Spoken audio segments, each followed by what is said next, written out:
Hey, welcome back to the Upwards podcast. My name is Daniel Johnson. I'm one of your hosts. And today I am with a fan favorite, Byron Borger from Hearts and Minds Bookstore.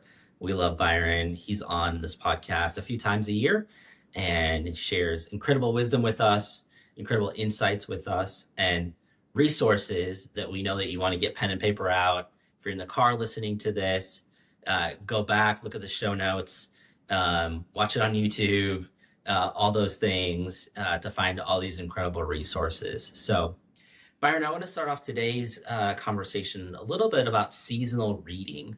We here at Upper House and the Stephen Little Brown Foundation are transitioning into summer. Not everyone is yet, but we are in kind of the academic calendar here. And I think you have some really great wisdom around seasonal reading and how we interact with different texts in different times of the year. What wisdom would you have for us and for our community around that?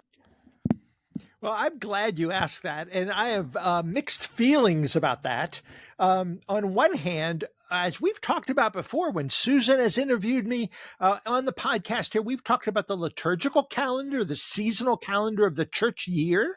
And I think that's real important that we focus a bit on our reflections there. I mean, just for instance, right before the week of Easter, during Holy Week, I was planning a really big event for some authors down here in central Pennsylvania, where our bookstore is. I may even tell you about those books later. But I felt really awkward talking about books during Holy Week that weren't about Holy Week, So I think, I just thought, I'm not going to promote this book until after Easter, because we got to focus our customers on nothing but the cross and the promise of resurrection. So I think flowing with the church calendar is probably most important, with Pentecost coming up in the spring and so forth. On the other hand, reading is an embodied experience. We read with neurology, with our eyes, with our bodies. We hold books or ebooks or whatever. And so you're always in a chair or a place, and the sun is a certain way, and the outdoors is a certain way, and our feelings, therefore, are a certain way. Our calendars, whether you have trying to go to a baseball game, And so I think there's something to be said about sort of being attentive to the seasons, to the geography and the sunshine and the glories of even sitting outside with a book, the reading and studying outdoors when the weather gets nice, which you can't do at least up at Upper House quite so well in the wintertime. If there's any listeners from the Southwest or something, maybe this doesn't mean as much to you, but those of us that have 4 seasons, man, you can't go outside and sit in the snow very easily and read. So yeah, I don't know if there's wisdom about that, other than to be aware that reading is an embodied act and that we do it sitting somewhere with a certain slant of light. And so, yeah, sure, you pick certain kind of things that might tie into the liturgical and church calendar on one hand, and the actual geography of your place. So I think some people, because their professional lives, it isn't so much that it's summer, but they're academics, so their summer life might be a little different than their regular workaday lives during the school year. And so they want to read novels, or they want to read books about nature because they're out in creation more, doing some hiking or some recreation, kayaking or something. And so I'm going to have some books even to tell you about sort of attending to the outdoors that are particularly apropos during summer. I think also in the fall too, when the leaves are changing. So yeah, I think there's something to that. Yeah. I want to ask you a question. I have seen recently just kind of a resurgence, kind of awakening of work and faith materials coming out. It seems like there's kind of been an onslaught of that. I think it's an interesting cultural moment that we're in, according to that. I mean, the economy has had some ups and downs over the last, 6 weeks or so. In academic circles at the university here, there's a lot of people that are fearful for research dollars coming in, even like their, academic approaches, or even is my position going to be funded again for the next year? There's a lot of kind of interesting kind of fear maybe around kind of this moment for some folks. And just want to know what you've seen around kind of all of a sudden, all these materials coming out around work and faith. Not that it has gone dormant, and obviously there's a lot of great people that are doing great work in those areas, but it just seems like the trend line kind of in this season of new materials and authors releasing stuff to us. Daniel, I'm glad you noticed that because that has been a passion for our store as long as we've been around. Back in the 80s, there wasn't much on a Christian perspective on vocation and calling and serving God in what we used to call marketplace ministry. Not everyone is Sure. in a marketplace, but Yeah. the notion of work and serving God as salt and light in the field of careers and professions, and then thinking faithfully and developing practices about that. There just wasn't much. And we were advocates for that early on. And then a couple of years back, Tim Keller, for instance, got the bug, hired a woman named Catherine Alsdorf, and started the Redeemer in New York City, Redeemer Center for Faith and Work. And those have now blossomed. There's a fantastic place in Denver, all over the place. There's these sort of Gotham centers that are studying the relationship of faith and work. And those books that keep coming out, they do kind of come in seasons, but they keep coming, and we are grateful for that. But here's the thing. You're in higher education, and I know you minister to faculty and to others who are already in that, thinking Christianly about their career in the arts or the sciences and Mhm. research or biology or what have you. But for undergrads, this time is full of anxiety because they may or may not know where they're going to work come the next year. And with the economy being a little odd and the cutbacks in all kind of areas of research with the current political administration, who knows what's happening? So I think the typical anxiety that college students feel when they're leaving is just heightened that much more. We know that to be true. There's a lot of anxiety on college campuses.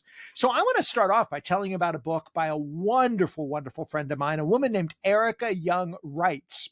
Reitz is her name. And she works at Penn State University and has developed a program there when she used to work for the CCO, the campus ministry called the Coalition for Christian Outreach.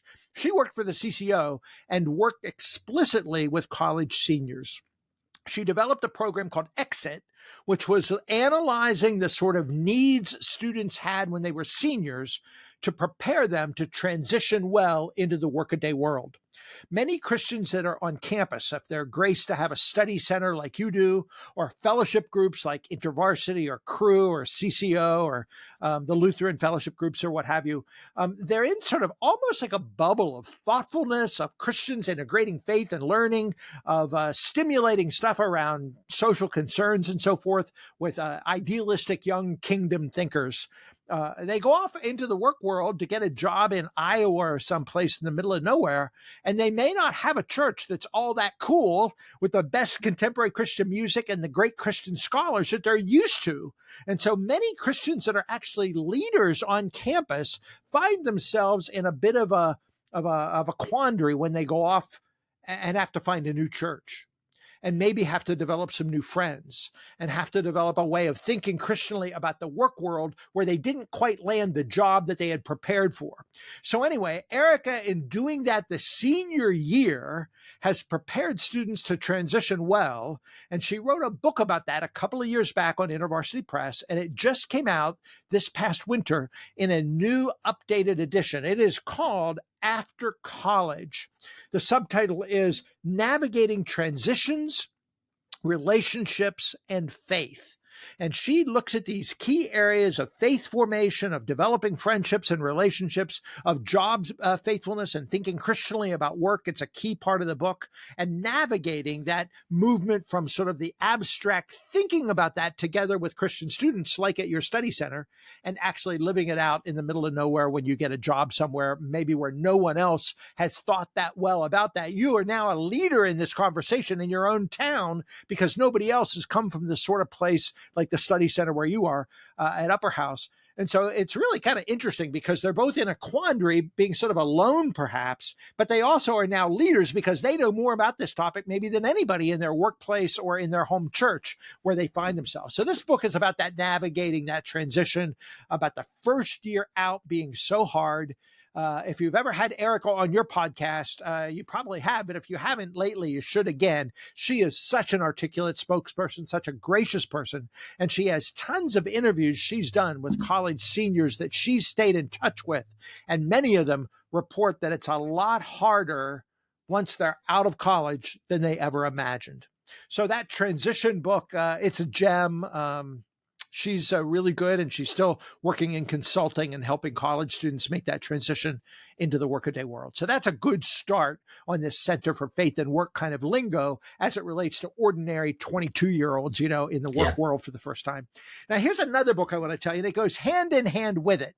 This is the more abstract, visionary stuff, because I put this together. You may know this book called Serious Dreams that I edited. As a bookseller down here at Hearts and Minds in Dallastown, Pennsylvania, we would often have customers come in and say, our church has a couple of college grads. We don't want to give them a high school book, of course, but we don't know what to give them as a gift.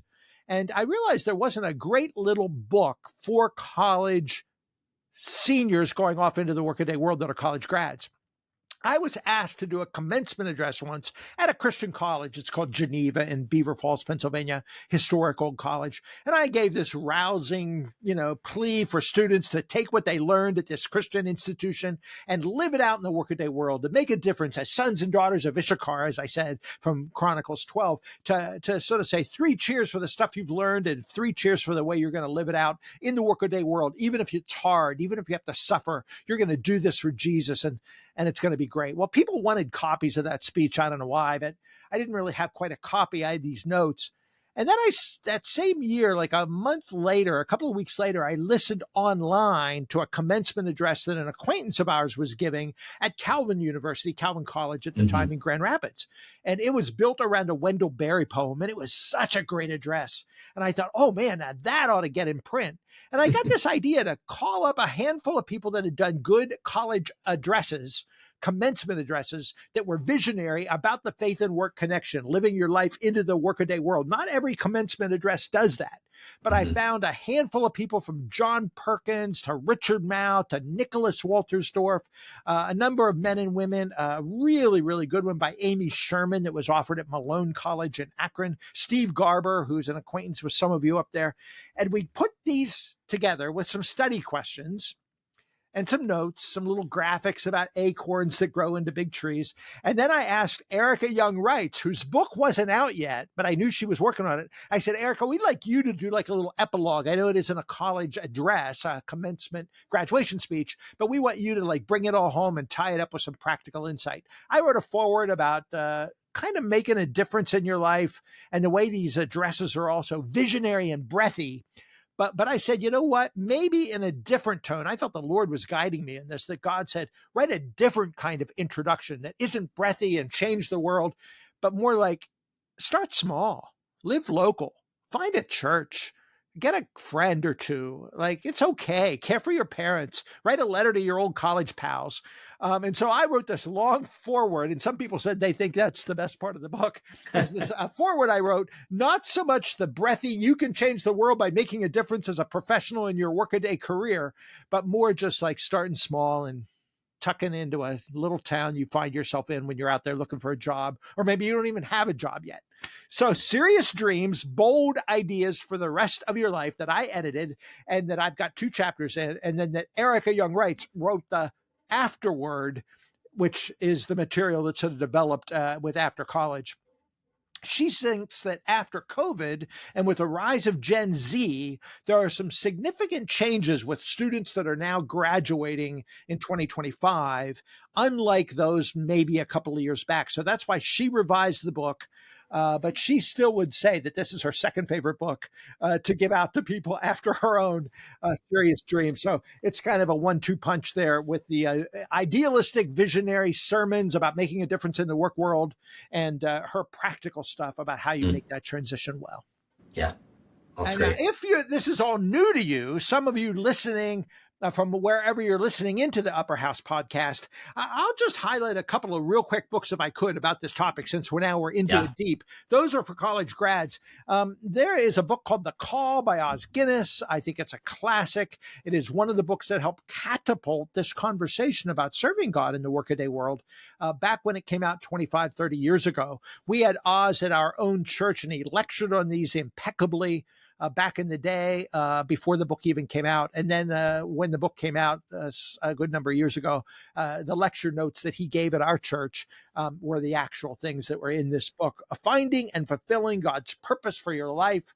There was a 20th anniversary edition that was expanded with some new chapters a couple of years ago. And this, The Call, is eloquent. The chapters are short. It's almost like a devotional for really intelligent folks. Some people might find it a bit daunting because there's a lot of content, but Oz is so eloquent and gracious. Of course, he's with the Guinness beer family, raised in China, has lived all over the world, came to faith through Francis Schaeffer. And he is here looking at both your primary calling, which is to follow Jesus, and the secondary calling, which is to discern where you're going to serve in a career or an employment or an avocation in your own life. So that's a must read. Another one that I think is a must read on the heels of that then is a book that asks, how do you stick to that over the long haul of your life? It's called Visions of Vocation by our dear friend, and I know you know him well, Steve Garber, Common Grace for the Common Good. Steve has a couple of books, and this is the one that looks at this question of vocation and how we develop a passion for being called into the world and what that might look like over the long haul. Some of us are idealistic. His graduation speech in Serious Dreams, my own graduate speech in Serious Dreams, pretty breathy, pretty idealistic, pretty hopeful. We're going to get out there and change the world. He says, it often doesn't happen. In a broken world, there's a lot of sorrow and we give up too quickly. And he says, you got to learn to live proximately, is his word, like approximate. You can't make a difference in every area of life completely, but in a fallen world, we can make some gentle differences here and there. And we have to learn to live with that without giving up, without growing cynical, without growing jaded. So this is the sort of how you can fight the big battles in life over the long haul of your life with a deep and profound vision of vocation that's going to sustain you even when you're only getting part of the blessings of making a difference in certain areas. It may be an uphill battle for some of us, and that's okay. We live with beauty and goodness and experience common grace in all kinds of areas of life. And this is not just about integrating faith into the business world or your economic or your career area, but in your vocations of all citizenship and all kind of things. So that's a gem of a book. If you want to talk about work as such, then particularly faith and work, one of the classics has been a book called Why Work. It went out of print. It's now expanded and out in a new edition by Tom Nelson. Tom Nelson started Made to Flourish when he, as a pastor, realized that he was inviting all the architects and business people and educators and teachers in his church to mostly come and work for him, like do work in the church. Sunday school teachers that were educators could help do ministry with children and stuff, as well they should. But he said, I never really talked once about how people could work as salt and light on Monday morning and connect how what they do on Sunday with what they do on Monday. There was a gap. And the gap was there because he wasn't leading people into a whole life discipleship. You know this well at Upper House, and your scholars and students understand this. But most ordinary people in ordinary churches have never really been called to that. And so he said, I had to repent for my professional irresponsibility in not equipping people to be servants of God in the workaday world.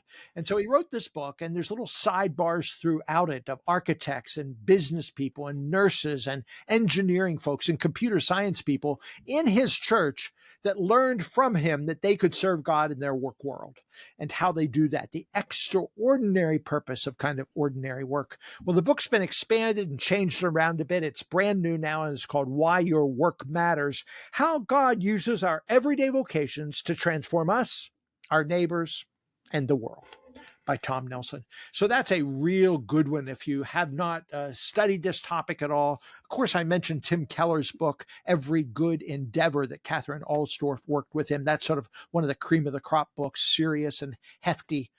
Hey, a brand new one that came out just this year is called The Sacredness of Secular Work. It's by a guy named Jordan Rayner. The subtitle is 4 Ways Your Job Matters for Eternity, even if you're not sharing the gospel. Some people think that's the benefit of work. You get to share the gospel with secular folks. And of course, that's beautiful if you get to. But Rayner says here that even if you're not literally sharing the gospel, you're embodying it, you're living it, you're using God's common grace and tools that you've been gifted with to make the world a better place, even in the supply chain or whatever. And so there's 4 ways. I'm going to be honest with you. Daniel, when I thought of this book, The Sacredness of Secular Work, I don't like even to call it secular. So I thought, why is he even using this sacred, secular, dualistic language in the Right. beginning? Yeah. And then there's 4 ways. And I don't like books that have numbers like that are 4 simple ways. And so I didn't read this at first. I thought, oh, whatever. One more guy chiming in about the faith and work conversation. There's so many better books out there. Oh, then somebody told me, somebody I really respect, told me they loved it and thought it was one of the best books they've read on this topic. And I thought, really? I dug it out. I read it. I could not put it down. It was so good. Then I went back and read an older book of his about the kingdom of God or something, and it was fantastic. So I'm a big Jordan Rayner now. Public apology to him for judging the book by its cover. It's a heck of a great book. Really wise, really thoughtful.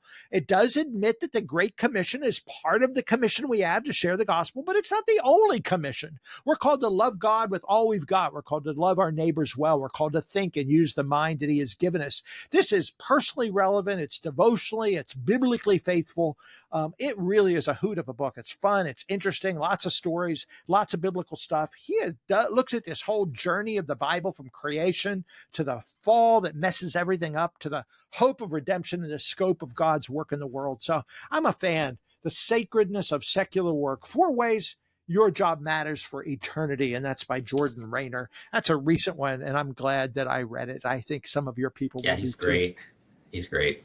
Is he? Do you know some of his stuff? Yeah, we had him during COVID. We had him for a virtual event, and his book on time management stuff. Yeah, it was so good. Yeah, how did I miss this guy? He is so good, and he's energetic too. I gather too, yes, right? Kind of fun. Yes, super energetic. Yeah, so engaging. Yeah, he's really great.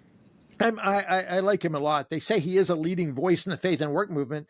And I thought, well, how come I never heard of him? But I just, down here in Dallastown, I missed him. So I'm a fan now. Everybody should get out and read that book. Hey, you know what? If you don't want to read a book on this topic, but you want to like lead a group maybe at work or in your church through a conversation or a Bible study, summer is a good time to read some serious stuff because you might have a little more time in the summertime. But maybe you'd like to just kind of start a group or even read it now and think through what you're going to do in the fall.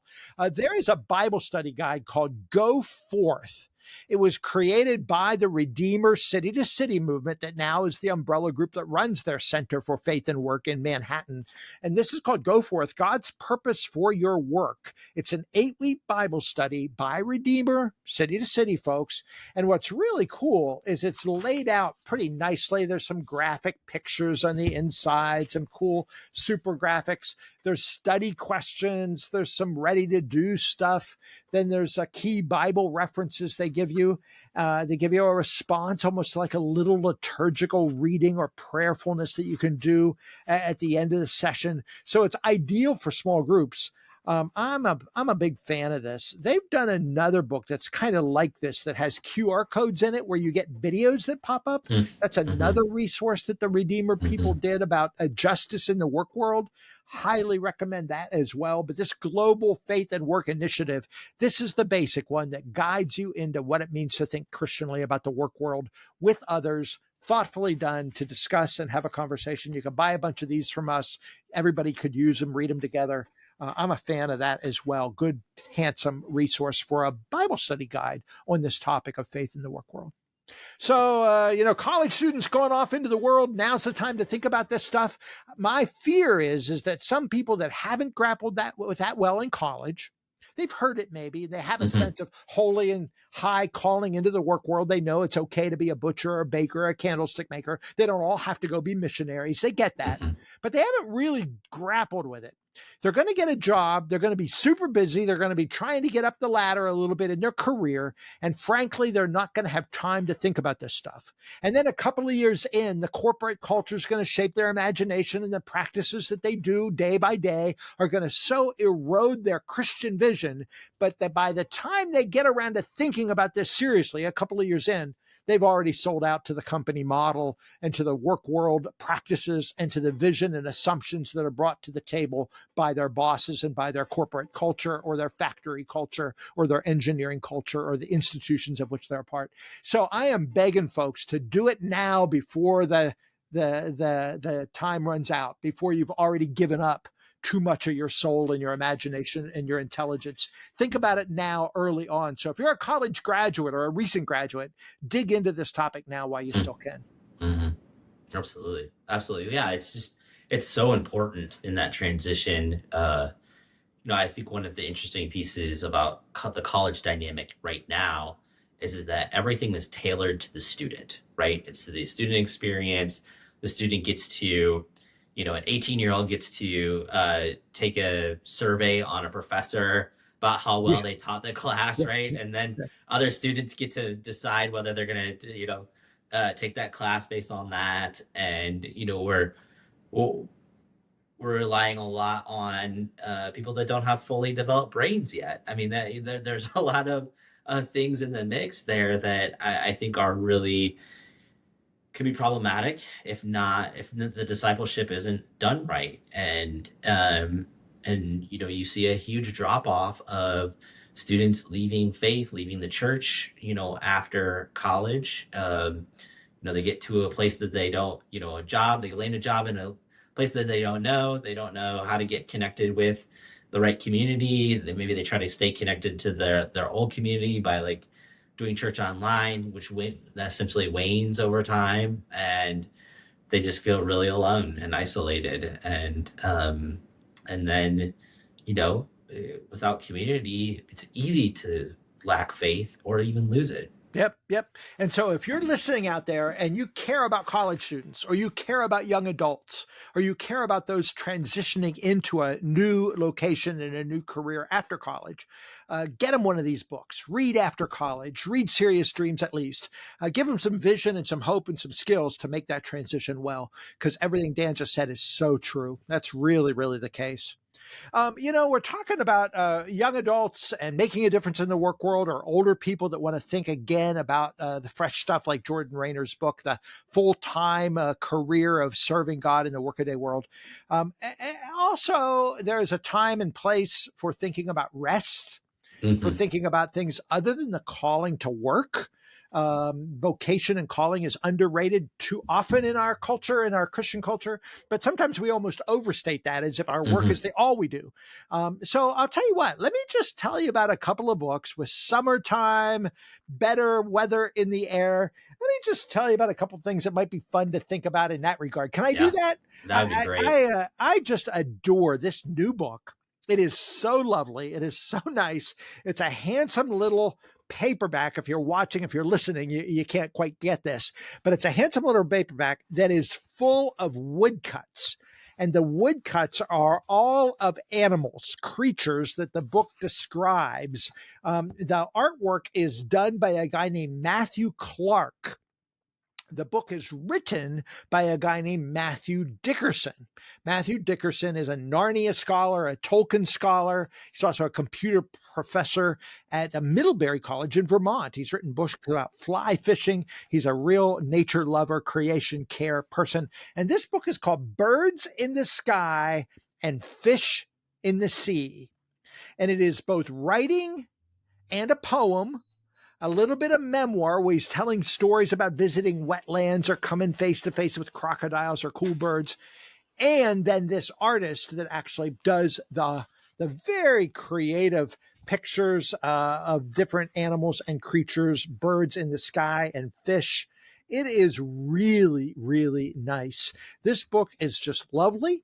Every chapter has a biblical piece and then kind of a story and the artwork that's scattered throughout it, and then a poem. I couldn't say enough about this little book. It's published by Square Halo Books out of Lancaster, Pennsylvania, a little independent publisher. And Matthew is a gem of a guy, really solid. Birds in the Sky, Fish of the Sea, about how to just enjoy animals and creatures and nature and what that looks like in our world. The Lord God has set us in the midst of his glory. The psalm that says that the Lord speaks through nature, that creation speaks. It's funny. It says there are no words, but he speaks. Mm-hmm. And so you got to hear God's voice by looking well and discerning the goodness in nature. Mm-hmm. So anyway, that's a great book about those sort of themes. There's another book that I really, really like, that is one of the most eloquent and beautifully written books I have read. I've read it twice. In the last 10 years. It's called Refugia Faith, Refugia Faith, Seeking Hidden Shelters, Ordinary Wonders, and the Healing of the Earth. It's by a literature professor at Calvin University up in Grand Rapids. Her name is Deborah Rienstra. And Deborah is a heck of a great writer, poetic and gracious and eloquent. It's glorious the way she does kind of nature writing, if you will, looking at the creation the way Annie Dillard might, or somebody like that, Barry Lopez. There's a lot of great nature writers out there. And she's writing about the creation, but she's also making a claim that in the midst of climate change and all the horrors of ecological degradation, we have to create pockets of safety, of refuge for habitats. And animals show us the way to do that. There are habitats that have glories in them, and we can kind of study how animals make their safe habitats. So this is how to become a healer in a damaged earth, and sort of how to inspire others to do the same. So I love this book. I think it's so well written. I can't say enough. It's written by Fortress, a glorious hardback. I'm glad it's a hardback because it's one of those kind of books that you just want to read and be outdoors when you read it. It's a gem of a book. I like it a lot. Now, if you're a nature lover, and some of us only do this by reading, we don't really go out there and face the rugged terrain and upward rivers and lakes that you have up there. But some people do. They go out backpacking and look at the hardest places. They climb the mountains. They do the whole 9 yards. Have you ever heard of a guy named Belden Lane? Is that a name you know? No. Belden Lane is a kind of reformed theologian, writer, and he's written a book about ecology and the history of the environmental movement and the way religion did or didn't play a role in that. He wrote a book years ago about desert spirituality and mountain spirituality in the great Christian mystics. And what's fun about that book is he actually goes into the desert to write about it, and then he goes into the mountains and writes about that. So he's writing about the desert fathers while he's in the desert. That's a heck of a great book. But the one I want to tell you about for your summer readers here is a book called Backpacking with the Saints. Backpacking with the Saints, wilderness hiking as a spiritual practice. What he does in each chapter is he takes a great spiritual classic, Teresa of Lisieux and her disillusionment, or Thomas Merton, for instance, or Martin Luther, for instance, or John Calvin, for instance, or Kierkegaard, or St. John of the Cross. He takes these great writings, puts it in his backpack, and goes to the kind of mountain that or desert or location that he thinks would most resonate with that particular kind of story. And so the series of memoirs of outdoor trips that he describes here are kind of in a sequence. The first part one is called The Power of Wilderness and the Reading of Dangerous Texts. The second part is the pattern of wilderness spirituality, and he talks about leaving the trailhead, that sort of departure. And he reads, Columbus of Iona and Teresa of Lisieux, Thomas Traherne during that period. And then in the second lesson leg, it's the discipline, the actual practice of the wild, and that's where he looks at Kierkegaard. He looks at a mindfulness writer from Vietnam, a Buddhist in that section. And then he looks at the descent when the trail gets really rough. And that's when he looks at St. John of the Cross and Martin Luther and the cloud of unknowing even. And then the fourth leg is delight, when you come home and you've enjoyed and brought back certain gifts, if you will, from your journey. And that's when he looks at Rumi, he looks at Gandhi, actually, and he looks at Thomas Merton. So anyway, it's not all Christian saints, although most of them are Christian mystics. And he looks at these folks, takes them along on the backpacking journey with him. Each one is some journey he took, some place in the world, and some of them are actually pretty dramatic. So if you like nature writing or you want to do it yourself, you can learn how to do it by reading these particular classics in these particular locations with this guy that's quite the outdoorsman and quite the mystic himself. Barbara Brown Daler says, the only problem with this remarkable book is that it cannot be read rightly from a comfortable chair. As Belden Lane and the rest of the saints in these pages insist, what the soul most needs is not found in safe places, but in wild ones, where the dangers are real as the courage they call forth. So find a high rock, a far hill, or a patch of desert that scares you a little, and let this book persuade you that you're exactly where you need to be. Well, Wow. I did not read it in any dangerous place. I'll admit, I maybe could have fallen off my chair or gotten a paper cut.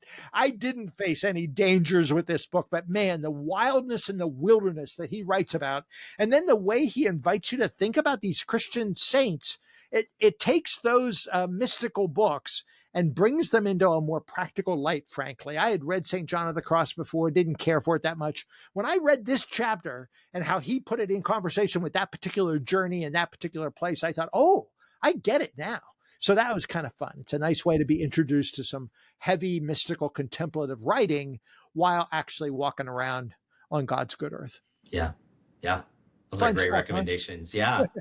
Well, I think that, yeah, just the invitation to be in nature and to experience it in many different ways, whether that's with the Bible or with these great works that open our eyes just to the nature around us and urge us to, maybe go outside to stretch ourselves a little bit, to be in nature, especially during the glorious months over the summer. So.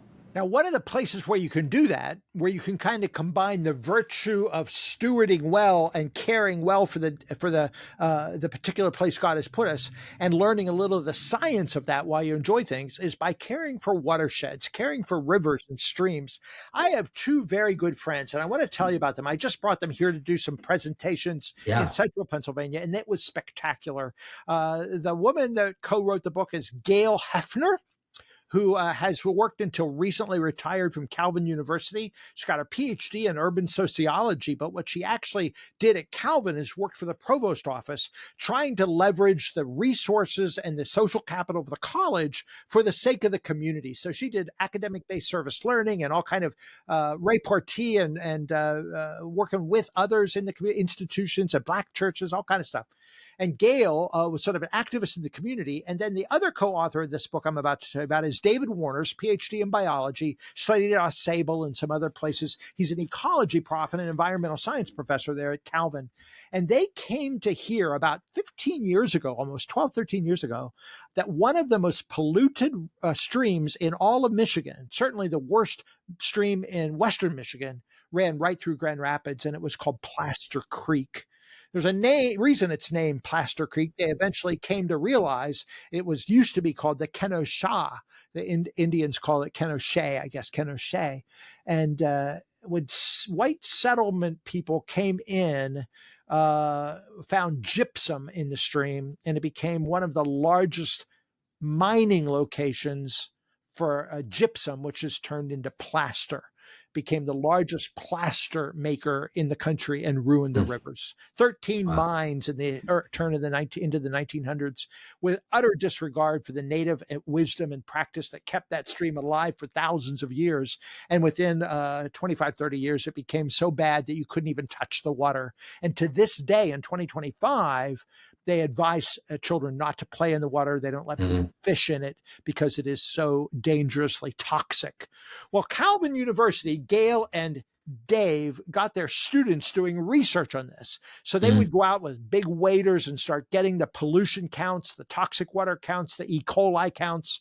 They started studying where the river is worse, what's coming down from upstreams, agricultural runoff from the farms upstream, from certain golf courses nearby in the middle class parts where the stream goes. And of course, it runs down into an urban, pretty poverty area in Grand Rapids, mostly where people of color live. So you have this piece of environmental racism, actually. They've researched this. They've started a group called Plaster Creek Stewards, and they've been trying to bring restoration and healing to that creek for 15 years. They just wrote a book about it this year. It's on Michigan State University Press. It's an academic peer-reviewed work called Reconciliation in a Michigan Watershed, Restoring Kenosha.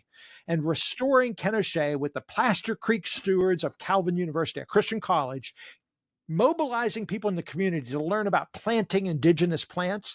I mean, I learned this in this book. When you plant indigenous plants, they tend to have longer roots and they tend to suck up the water and can become toxin rehabilitation agents. Wow. Just planting rain gardens and stuff that settle the rain down a bit, doing rain barrels, all kind of simple things, planting things that stop the erosion of the stream can really help keep the pollutants from overflowing. And then, of course, it goes into urban water streams where people's literal waste, sewage waste gets Yeah. into the streams. Yeah. We have that problem in York. We certainly have that problem across the river over in Lancaster, Pennsylvania, where the storm water and the sewer water systems get mixed together and you have all kind of really gross pollution in our area. Then that goes into the watershed that leads into the Chesapeake Bay.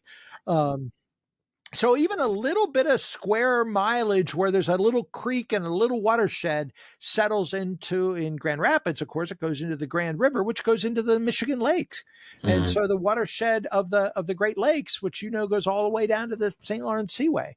So you're talking about major pollution because of this little stream.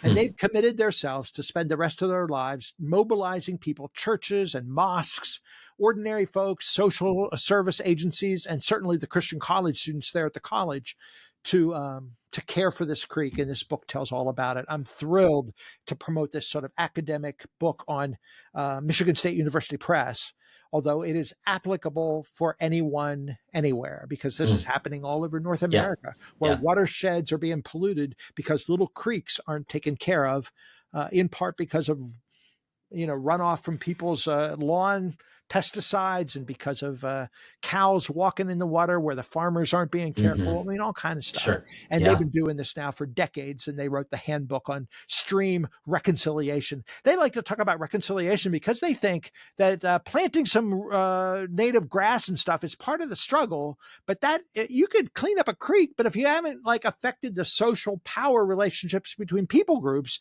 between people of color, between indigenous people, if you haven't reconciled people, reconciling nature isn't enough. So they want to move from preservation and ecological restoration to actually what they call reconciliation ecology. It's sort of a new model of an interdisciplinary way to approach environmental science. So there's a lot in that book. I'm very impressed. Yeah, that's cool. That's really cool. The same people that put that together, Dave Warner's, the science prophet Calvin, edited a book that came out of Calvin College Press called Beyond Stewardship. And they have a whole bunch of people. Deborah Breenstra is one of them. Gail Hefner is one of them. Other people in here, Jamie Smith, others have chapters that suggest that stewardship is not an adequate phrase for the theology of creation care. That we are not mere outside managers that kind of run natural resources for our own purposes. That stewardship model is not ecological enough, and it doesn't resonate with the real meaning of Genesis 1 and 2. So we're more than stewards. They still call themselves Plaster Creek stewards, but they want to talk again about reconciliation and about oneness with the creation and finding new ways to describe this great virtue of creation care. This is edited by Dave Warner's, and it's a collection of essays. It's one of my favorite books on creation care. We have hundreds in stock here. But if you're wanting to read some fun stuff about creation care and the theology of nature and enjoying creation, and these bigger ones that I mentioned aren't good for your summer reading, dip into the chapters here. You could read each chapter almost in one setting. It would make a great small group conversation over a picnic table this summer. Beyond Stewardship, we would love to sell you that. New Approaches to Creation Care, edited by Dave Warner's and published by Calvin College Press up in Grand Rapids. That's great. Well, Byron, do you have any other resources that you wanted to share with us? Well, we're running out of time, I would suggest. I don't want to take over people's patience too long. But I'll tell you this. We could talk about novels. I'd love to talk about novels for summer reading, but I decided instead what I'd like to do is talk about memoirs. I love reading people's life stories because good memoirs are often as literary as novels. And some people's stories, man, you can't make this stuff up. It's almost as wild as novels. I've read memoirs where I thought if a novelist wrote that story, you'd say, oh, that's implausible. But people's lives are just so very interesting. I'm going to name a couple of real quick memoirs. I won't tell you too much about them, but if you're that kind of person that likes just some good literary reading, I read a book a year ago on a politics of grievance. It's written by a New York Times political columnist, was a White House correspondent for a while, named Frank Bruni, B-R-U-N-I. Those that read the New York Times may know his work. Frank Bruni now teaches at Duke, actually, on political journalism. In that grievance book, where I was just wondering why everybody complains about so much, everybody wants to jump to being a victim so quick, he ruminated in one page about an earlier book he had written about the incident in his life a couple of years back when he lost his vision. One eye was okay, but the other one he went blind in, and they said you could lose your sight in your other one too, a neurological, weird, rare thing. Had to have some surgery, was involved in some experimental situations. Nothing worked. And he said he was really traumatized by that as a person whose main career and his main joy in life was reading. To go blind was a heavy thing for him. And he just mentioned that in passing in this other book. And I thought, I got to read that. And it took me a while to get to it, but I just finished The Beauty of Dusk. It's not an overtly religious book, although he asks theological questions and he even consults with ministers and priests because he's trying to figure this out. Why do some things bad happen to people? This is his question on a vision that's lost. And then the subtitle is on Vision Lost and Found. But what he means by finding his vision is finding his ability to live without sight. He interviews all kinds of people who are visually impaired or have gone blind. He interviews people who have lost their hearing as well, and other have physical handicaps. It's almost like he couldn't help himself. He was drawn to people who had disabilities. And as he began to get in touch with his own brokenness about this question of losing his sight and the fear of that, he began to become a better listener. He said, I was a journalist. I thought I knew how to ask questions and listen well. He says, I had no idea. And he learned the art of listening well to people and their pain. And he realized many, many people are almost like carrying, if they had signboards, they would say, I'm hurting in this way or that. I've suffered this loss. I'm fearful of that. I'm coping with a physical pain or a mental illness. He said, people have so many stories that you don't even know until you read between the lines by being a good listener. So this is both about listening to people's pain and about resilience. I think if this book on looking at the positive side of coping with disabilities was written by somebody else, I might not even like it. Daniel, I don't like these kind of books that say, just be happy. Some Christian books are that way. God is with you. It's all okay. It was meant for his good. You lost your legs, but don't worry about it because now you know God better. Oh, man. But because he's a realistic writer for the New York Times and he's honest about his pain, he's honest about his lack of faith, he's gay and he lost a relationship over this. I mean, just his journey, his relationship with his doctors, and then his openness to listen to other people, it blew me away. It was one of the most enjoyable books and positive books that I have read in a long, long time. So I read a lot of heavy stuff, but this, The Beauty of Dusk by Frank Bruni, is a gem. Well, that led me to another book that has also got this really sad component to it. It's about illness and cancer. I don't want to say any more, but there is some sad stuff in this book. But when I first learned about it, I thought it was going to be a positive, happy little read, and it really is. It's a wonderful book by a woman named Carol Wall, W-A-L-L. It is called Mr. Owita's Guide to Gardening. It was an Oprah book. It got a lot of fame a couple of years ago. I don't know how I missed it, but Carol Wall's husband ordered a book from me. He's a Christian, wrote a book from me. And he said, by the way, do you know my wife's book? And I'm emailing him back and forth. And I was like, no, I never heard of it. Found out that his wife died of cancer after the book was written. She saw the final proofs, passed away. He did the book tour for her. It was an Oprah bestseller, all this kind of stuff. He was going around to bookstores all over the country and saying things like, I know you expected my wife to show up, but she's died. I'm sorry. I'm doing the book signing now. And he went to bookstores all over the country. They made a documentary about him, in fact, being the, not the author of the book, but the husband of the woman that wrote the book. But the point of the book is Carol Wall is a suburban woman. She's a school teacher. She doesn't care about lawn work. She doesn't like the garden. She doesn't particularly like flowers, in fact. But all her neighbors had really spiffy lawns, and she thought she really ought to do something about it. And she found this African guy that was doing some yard work. She hired him to come in and do yard work in her house. She's instructing him. She's got a book and telling him how to prune certain things. He's incredibly gracious. And Mr. Owita, she comes to find out, has a PhD in horticulture. from one of the best schools in the world on this topic, which is the University of Virginia in Charlottesville. And he could never get a job. He's Nigerian. He's from Africa. He and his wife are bagging groceries at the store. His wife's a nurse working in a nursing home, and they become friends. And he becomes her tutor on all things gardening, on nature, gets her to love flowers, understand how to plant things so that they bloom at different times.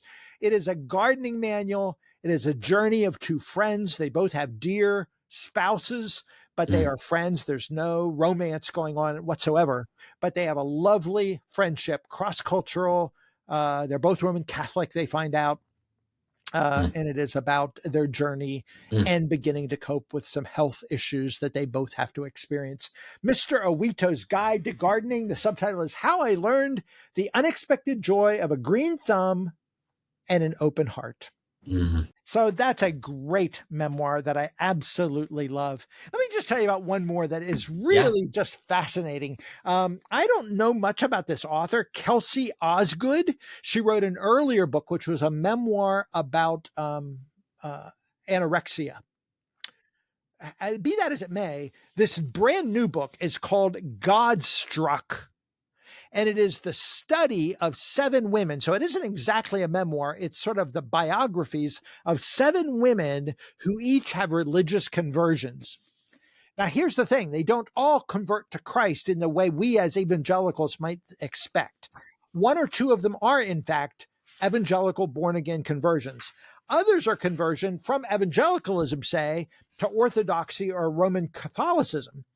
One woman becomes Amish, which is a sort of curious kind of conversion experience. One is to become a Catholic, interested in a contemplative, silent monastic experience. One becomes Jewish, converts to Judaism. One becomes a Quaker, which is kind of a sort of Christian conversion, but to Quakerism, which is interesting. One becomes a Mormon. So these are not necessarily, one becomes Islamic. So these are not Christian conversions, although some of them are of different sorts, but they are all the psychology of what these women went through as they went through a religious crisis, a worldview crisis, and found a new kind of faith.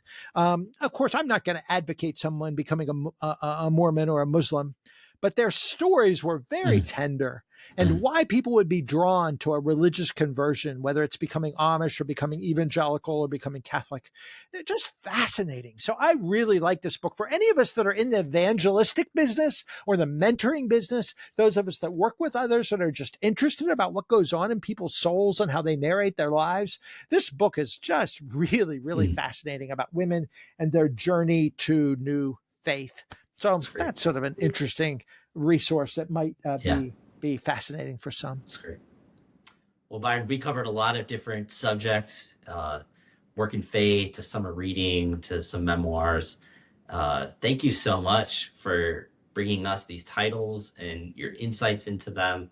It's so helpful for us as we're thinking about our summer reading lists and thinking about what's next, what we should be reading, how that's forming and shaping us, both as people and as people of faith. And so we're incredibly grateful for your time with us.